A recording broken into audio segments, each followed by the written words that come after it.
ABCs in Spanish, Mexican Spanish, according to my Mexican friend. It's going to be an E, and then the chord change. You'll take your index finger, move to here, and these two fingers will go to there. So the E, and then when you switch,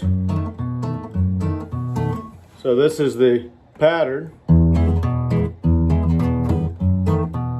So it's the same right hand pattern.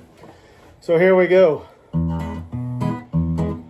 A, B, C, C, D, E, F, G, H, I, J,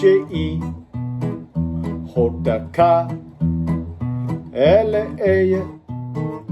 M, N, N, O, P, Q, R, S, T, V, W, X, Y,